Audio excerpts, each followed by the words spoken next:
Michel Cassé, le dernier maestro de Claude François, s'est éteint à 93 ans, emportant avec lui une époque entière de la musique française. Il s'appelait Michel Cassé, un nom que peu de gens prononcent aujourd'hui, et pourtant, derrière les projecteurs, dans l'ombre des paillettes, il était le pilier discret, le maître invisible. Ce chef d'orchestre de génie, c'était lui qui, d'un simple mouvement de baguette, faisait vibrer des milliers de cœurs au rythme effréné de Claude François. Ce 29 mai, Michel Cassé s'est éteint à l'âge de 93 ans. Et avec lui, c'est toute une page d'or de la variété française qui se tourne dans un silence déchirant. Il avait ce regard perçant, cette élégance discrète, cette autorité douce qui commandait sans jamais crier. Michel n'était pas de ceux qui réclamaient dans la lumière. Il préférait l'intensité d'une note juste à la superficialité d'un titre à la une. Pourtant, chaque battement de tambour, chaque envolée de cordes dans les chansons de Claude François portait son empreinte. Il était là, derrière Alexandrie Alexandra, derrière, comme d'habitude, derrière l'énergie débordante des Claudettes. Toujours là, silencieux mais indispensable. Né en 1932, Michel Cassé avait grandi dans une France en reconstruction. Dès l'enfance, il entendait le monde en musique. Le vent soufflait comme un violon. La pluie tombait comme une batterie de jazz. Son talent inné, raffiné au Conservatoire de Paris, l'avait rapidement propulsé dans les cercles très fermés des arrangeurs les plus recherchés. C'est dans les années 60 qu'il croise la route de Claude François, l'idole flamboyante au tempérament volcanique. Entre eux, la magie opère immédiatement. Michel canalise le feu de Claude, Claude sublime les partitions de Michel. Une alchimie unique, explosive, inégalée. Mais ce que peu savent, c'est que Michel Cassé a souvent été l'homme des derniers recours. Lorsque Claude était au bord du burn-out, c'est lui qui trouvait les mots ou les accords pour apaiser. Lorsqu'un concert menaçait de virer au chaos, c'est lui qui, d'un simple geste de la main, ramenait l'ordre et la grâce. Michel Cassé n'était pas seulement chef d'orchestre, il était le ciment, la colonne vertébrale, la conscience musicale d'un empire fondé sur les émotions.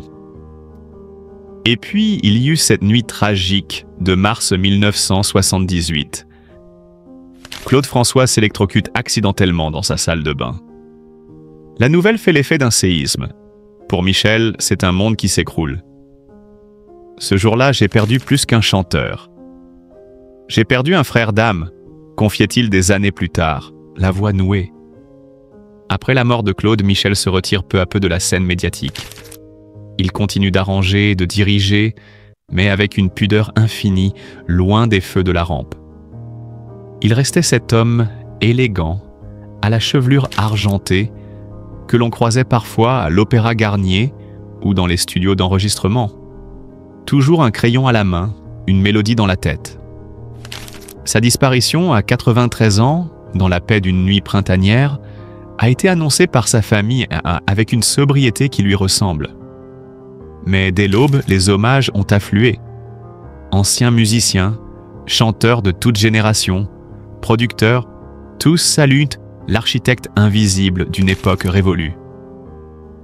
La ministre de la Culture a déclaré « Michel Cassé n'a jamais cherché la lumière, mais il a illuminé toute une génération. » Jean-Jacques Goldman, habituellement discret, a lui-même confié « Sans lui, la musique de Claude n'aurait jamais eu ce souffle intemporel. » Le plus bouleversant reste peut-être ce moment où l'un de ses petits-enfants, lors de la veillée funèbre, a placé doucement sur son cercueil une vieille baguette de chef d'orchestre.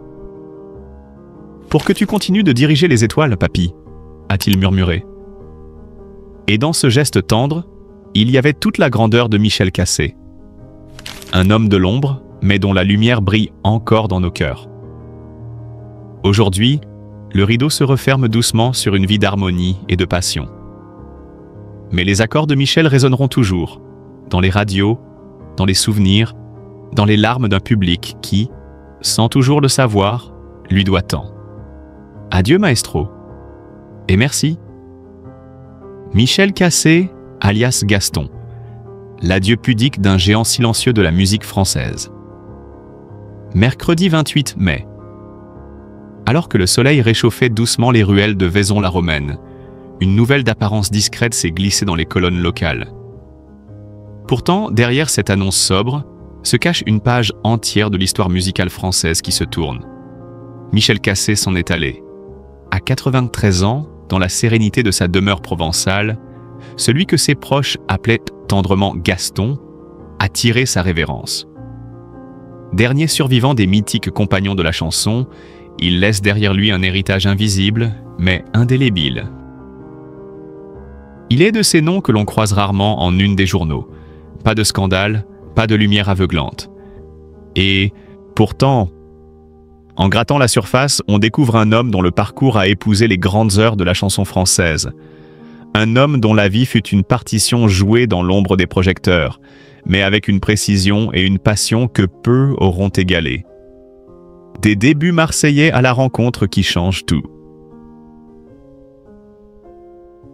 Tout commence à Marseille, dans le bouillonnement artistique d'après-guerre. Michel est un jeune homme à l'allure sage, mais aux doigts agiles et à l'oreille absolue. Le saxophone est son royaume. Il l'apprivoise comme on apprivoise le vent, avec patience et respect. Rapidement, sa réputation dépasse les limites du port. Il n'est pas seulement un bon musicien, il est juste, méticuleux, capable de donner à chaque note la place qu'elle mérite. C'est dans cette atmosphère vibrante qu'il croise, par un de ces hasards qui n'en sont jamais vraiment, le chemin de Claude François. À cette époque, Clo-Clo, en pleine ascension, rêve de créer une machine musicale parfaitement huilée, où chaque geste, chaque note, chaque battement de lumière est millimétré. Il cherche un chef d'orchestre, il trouve Gaston.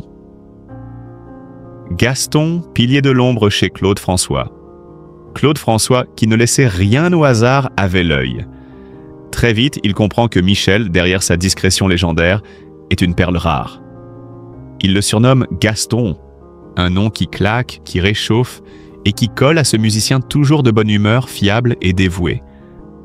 Ce surnom, loin d'être un simple clin d'œil, devient une signature. Car Gaston ne tarde pas à devenir bien plus qu'un chef d'orchestre. Il est l'architecte invisible du succès de Clo-Clo. Dans les coulisses, c'est lui qui temporise les tensions, règle les dernières répétitions, réorganise les partitions à la dernière minute si besoin. Il est celui qui, dans le tumulte des tournées, garde le cap. On dit qu'il pouvait sentir une fausse note avant même qu'elle ne soit jouée. Une sorte d'instinct musical, affûté par les années et nourri par un amour inconditionnel de la scène. Il ne cherchait jamais à prendre la lumière, Gaston. Il savait que sa place était ailleurs. Derrière les rideaux, au milieu des partitions froissées, là où les vraies histoires prennent forme. Il était le ciment entre les artistes, le garant de l'harmonie. Un rôle ingrat pour certains, mais fondamental pour ceux qui savent ce que veut dire spectacle vivant. Les compagnons de la chanson, un chapitre fondateur. Avant même l'épopée Clo-Clo, Michel Cassé avait déjà marqué la scène française. Il fut, rappelons-le, un membre à part entière des Akobokeratou. Compagnon de la chanson, formation légendaire qui accompagna Édith Piaf et fit vibrer toute une génération. Les compagnons, ce n'étaient pas seulement des voix harmonisées à la perfection, c'était un style, un esprit, une élégance musicale typiquement française. Michel en fut l'un des maillons solides, toujours dans la retenue, mais d'une constance exemplaire. Et cette longévité, il la doit à une philosophie simple mais rare, le respect de la musique et le respect des autres. Une forme d'humilité aujourd'hui, presque disparue. Une fin paisible, loin du tumulte médiatique. Dans sa maison du Vaucluse, entouré de souvenirs silencieux, Gaston s'était retiré depuis plusieurs années. Pas de nostalgie amère, pas de regret. Juste la volonté de savourer le calme après une vie rythmée par les tournées, les répétitions, les hôtels, les trains, les loges bruyantes. Il avait choisi Vaison-la-Romaine comme d'autres choisissent un dernier refuge, un lieu où chaque pierre respire la tranquillité. C'est là, ce dimanche 25 mai, qu'il s'est éteint, dans un sommeil que l'on imagine doux, entouré de quelques proches. Son fils, François Maillan, a confirmé la nouvelle, avec pudeur. Le monde ne s'est pas arrêté.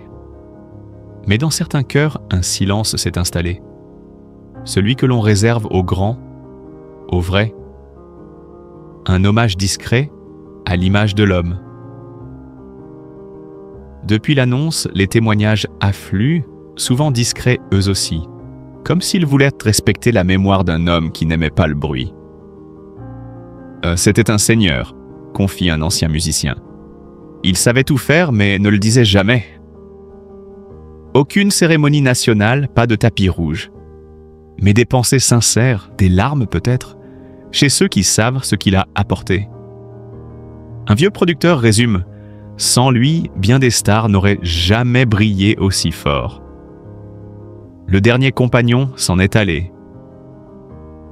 Avec Gaston disparaît le dernier compagnon. Une époque s'efface doucement. Mais sa musique, elle, ne s'arrête pas.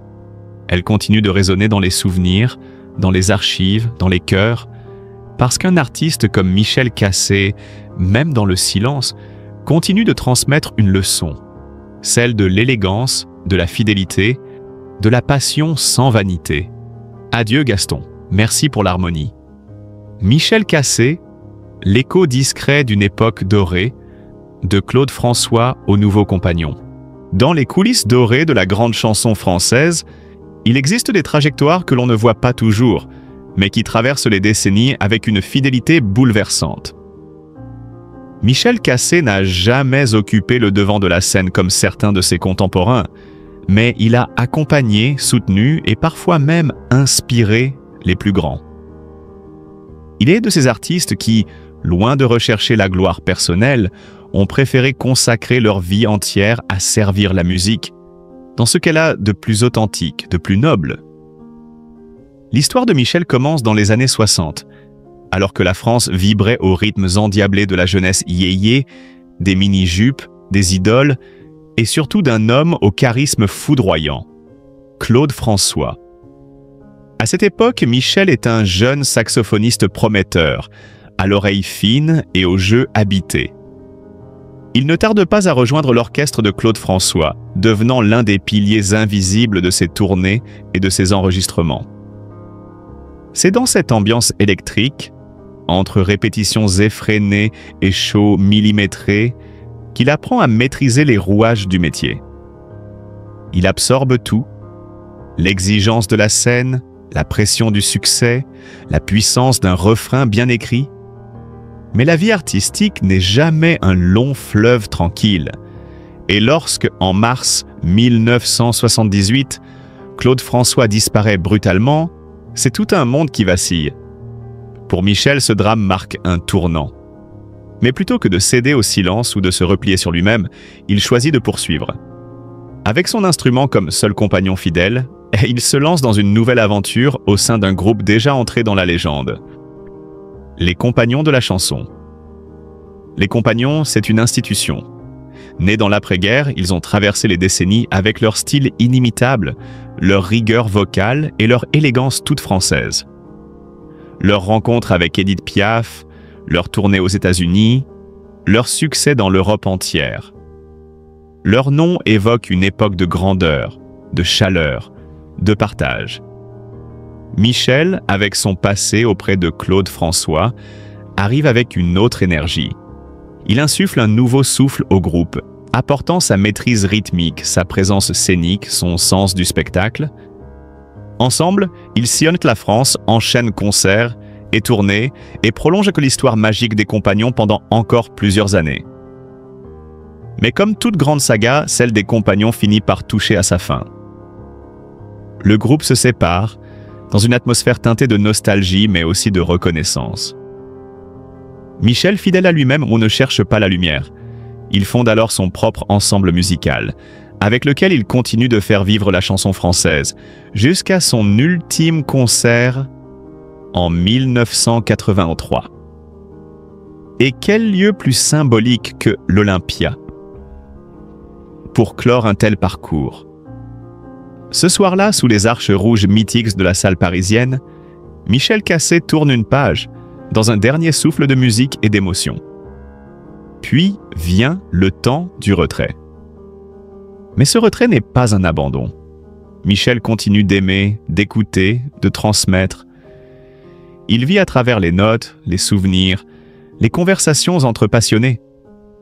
La scène lui manque peut-être, mais il ne regrette rien. Il a donné le meilleur de lui-même. Et la musique, elle, continue. Jusqu'à ce jour de 2018 où le passé vient frapper à sa porte, d'une manière aussi douce qu'inattendue. Un groupe se forme. Les Nouveaux Compagnons. Une idée folle, presque audacieuse, mais porteuse de sens. À leur tête, Julien Dassin, le fils de Joe Dassin, autre monument de la chanson française. Le projet est clair, redonner vie au répertoire des compagnons de la chanson, avec respect, modernité et passion. Il ne s'agit pas d'imitation, mais d'hommage vivant, vibrant, actuel. Quand Michel apprend la nouvelle, il a 86 ans. On imagine sans peine son émotion. Les images du passé affluent archaïques sans doute dans son esprit. Les visages, les voix, les foules, les rires en loge, les ballons avant concert. Il voit en ce projet une prolongation de son œuvre, une résurrection artistique. Il n'est plus sur scène, mais son esprit, son style, sa fidélité musicale, tout cela vit encore. C'est un baume au cœur, une revanche du temps, une reconnaissance posthume. Avant l'heure. Les Nouveaux Compagnons rencontrent un vrai succès. Le public, fidèle ou curieux, répond présent. Les chansons renaissent. Les harmonies retrouvent leur place. Et quelque part, dans le silence d'une maison, Michel écoute. Il sourit. Il sait que sa route, pourtant discrète, n'a pas été vaine.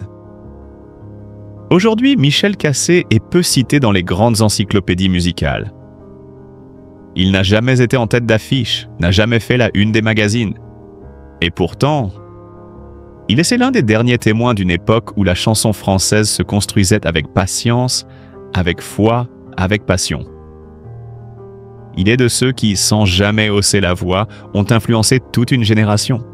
Il est ce souffle, ce murmure, ce saxophone qui accompagne sans s'imposer. Une présence rassurante, un homme de l'ombre qui, paradoxalement, éclaire toute une époque.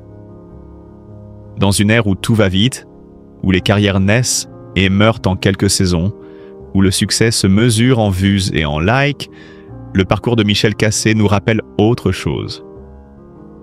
La valeur du temps long, la force de la fidélité, la beauté de l'ombre quand elle est portée par la lumière des autres.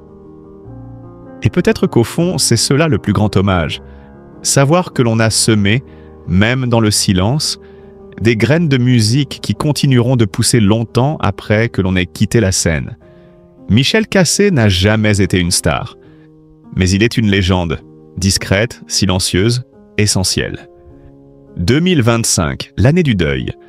Le dernier combat d'Émilie Dequesne, une étoile tombée trop tôt. L'année 2025 restera gravée dans la mémoire collective comme une suite de crépuscules précoces, une succession de silences laissés par celles et ceux qui ont fait vibrer le monde de la culture. Et parmi tous ces départs déchirants, celui d'Émilie Dequesne résonne avec une force particulière, presque irréelle. Le 16 mars, à seulement 43 ans, l'actrice belge s'est éteinte, terrassée par un cancer aussi rare que cruel, le cancer de la cortico-surrénale. Une maladie méconnue, silencieuse, mais impitoyable. C'est une disparition qui bouleverse bien au-delà du monde du cinéma, car Émilie, c'était une présence, une aura, une intensité discrète, presque timide, mais inoubliable. Une actrice de l'instinct, une femme de cœur, une mère, une épouse, une combattante. Un talent fulgurant révélé sous le ciel de Cannes, le grand public l'avait découverte en 1999 dans Rosetta, ce chef-d'œuvre brut signé des frères Dardenne. Elle n'avait que 18 ans, mais déjà une maturité sidérante transperçait l'écran. Son interprétation avait bouleversé le jury du Festival de Cannes, lui offrant le prix d'interprétation féminine. D'un seul film, elle était entrée dans la légende. Mais Émilie n'était pas de celles qui se grisent du succès. Elle choisissait ses rôles avec l'intelligence de ceux qui savent que la célébrité est une vague, et que seule la sincérité peut faire tenir un bateau à flot. Elle a ainsi construit une carrière riche, exigeante, en Belgique comme en France, alternant drames intimistes et films plus grand public. Avec toujours cette même justesse, ce refus de surjouer, ce don rare d'émouvoir sans manipuler. Une maladie annoncée dans le silence des cœurs. En 2023, dans un communiqué sobre et empreint de pudeur, elle révèle sa maladie, un cancer des glandes surrénales découvert tardivement. Personne n'avait rien vu venir. Elle apparaissait toujours lumineuse, même affaiblie. Quelques mois plus tard, elle annonce une rémission. Un frisson d'espoir traverse alors ses proches et son public. On y croit, on veut y croire.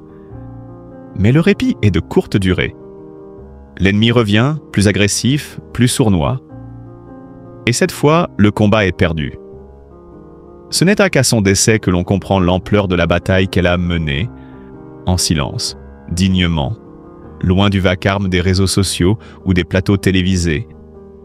Elle n'a jamais cherché à faire de sa maladie un drame public. Elle préférait protéger les siens, préserver l'intime. Une cérémonie à l'image de sa vie, simple et bouleversante. Les obsèques d'Émilie ont eu lieu à Bruxelles, dans une atmosphère à la fois digne et profondément émotive. Aucun faste, juste la sincérité des gens qui l'aimaient. Des anonymes, des artistes, des proches, tous rassemblés dans un même recueillement.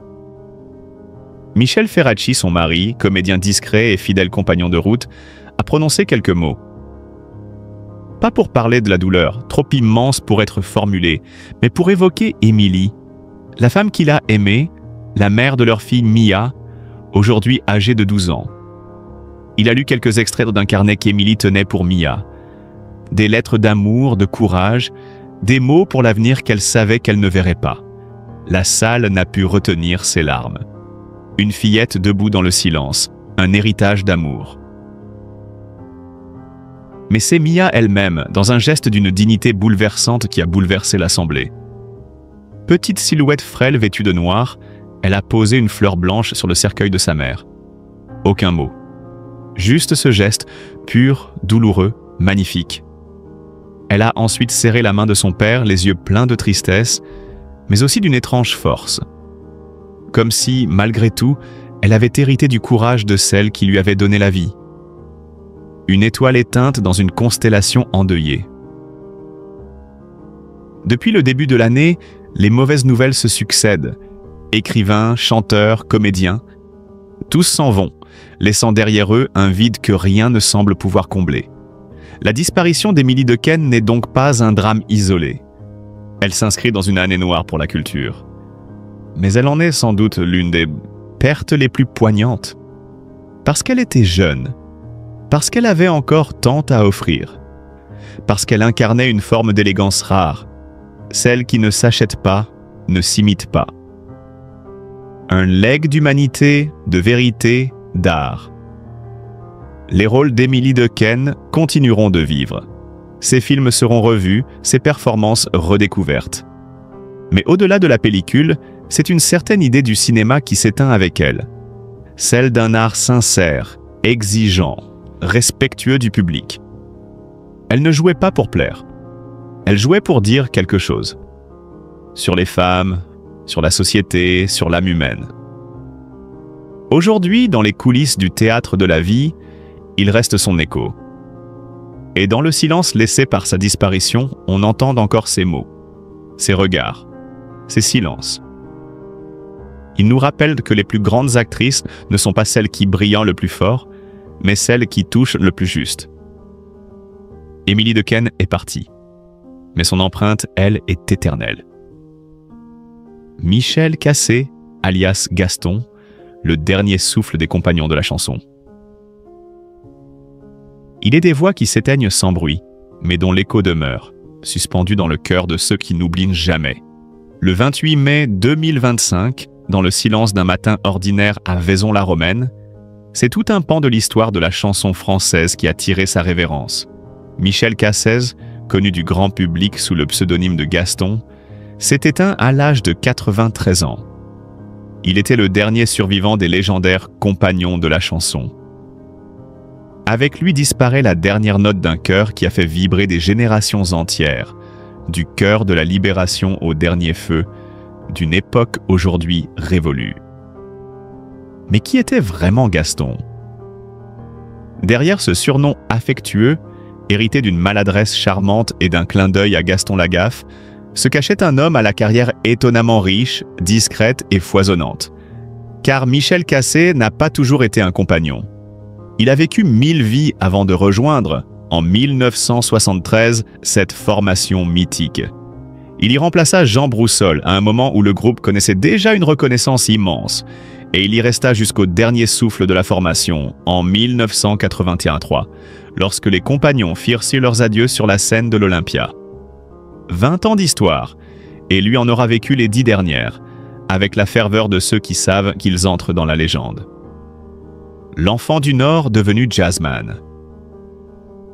Michel Cassé voit le jour en 1931 à Wattrelos, dans les Hauts-de-France. Loin des projecteurs et des strass, c'est une clarinette entre les mains qu'il fait ses premiers pas dans la musique. Mais c'est à Marseille, alors qu'il n'a que 14 ans, qu'il découvre le jazz, ce genre qui deviendra sa véritable langue maternelle artistique. À une époque où l'on danse encore sur les airs de l'après-guerre, Michel, lui, vibre au rythme syncopé des saxophones.